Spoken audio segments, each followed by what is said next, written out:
এখন আমরা ঈদের নামাজটা পড়ি, এখন নামাজের পরে আমাদের কাজ কি হয়? ঈদের নামাজের পরে আমাদের সর্বপ্রথম কাজ কি করি? নামাজের পরে আমরা খুতবা পড়ি। কি পড়ি? আমাদের খুতবাটা কখন হয়? ঈদের নামাজে খুতবা পড়তে হয় কিনা? জুমার দিনের মতো পড়তে হয়। এখন এই খুতবাটা আমরা কখন পড়ি? ঈদের নামাজের পরে পড়ি। কিন্তু এই খুতবা এবং নামাজের মাঝখানে আর একটা কাজ করা হয়, কি? দোয়া। কি করা হয়? দোয়া। এখন আমি আপনাদেরকে বলি, এই যে দোয়াটা, এই দোয়াটা হচ্ছে দোয়ার সম্পর্কটা নামাজের সাথে। কিসের সাথে? নামাজের সাথে। দোয়ার সম্পর্ক কি? নামাজের সাথে। এখন যখন আমি ঈদের নামাজটা 2 রাকাত আদায় করার পরে যখন আমি খুতবা পড়লাম, মাঝখানে খুতবা পড়লাম, দোয়াটাকে পরে নিয়ে গেলাম, তাহলে দোয়া এবং নামাজের মাঝখানে কোনো একটা বিষয় চলে আসলো কিনা? মাঝখানে একটা বিষয় দেওয়াল উঠে গেল কিনা? দোয়ার সম্পর্কটা কিসের সাথে? নামাজের সাথে। কিন্তু নামাজের পরে কি করলাম? খুতবা পড়লাম, তাই না? আমরা খুতবা পড়ি কিনা? কিন্তু প্রকৃত বিষয়টা এটা না, এটা একটা ভুল বিষয়। কি বিষয়? আমরা আগে করে এসেছি, অনেক জায়গায় করে, আবার অনেক জায়গায় আলহামদুলিল্লাহ সঠিকটা করে।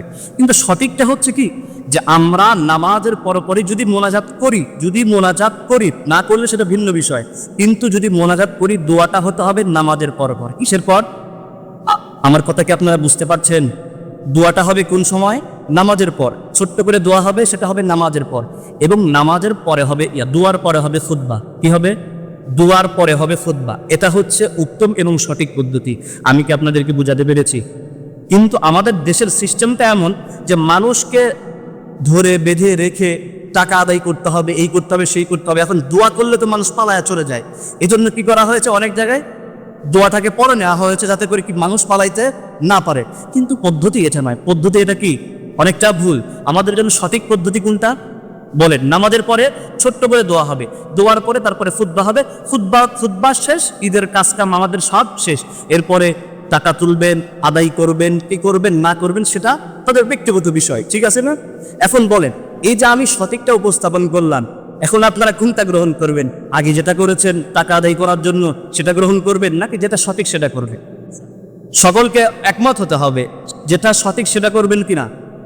আরে ভাই, আপনি যদি দোয়া করার জন্য মানুষকে আটকে রাখেন যে দান করতে হবে, না হলে তো মানুষ চলে যাবে, আপনি কারোর কাছ থেকে জোর করে দান করে নিতে পারবেন?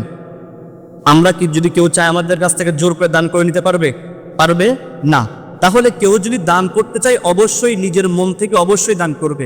যে গ্রামের মাঠ আমাদের, এটার কাজকর্ম করার দায়িত্ব আমাদের, যেহেতু আমরাই নামাজ পড়ি। সুতরাং প্রত্যেকটা মানুষের ভিতরে যদি বিবেক থাকে, মনুষ্যত্ব বোধ থাকে, তাহলে অবশ্যই সে কিছু না কিছু মাঠে অবশ্যই দান করে যাবে।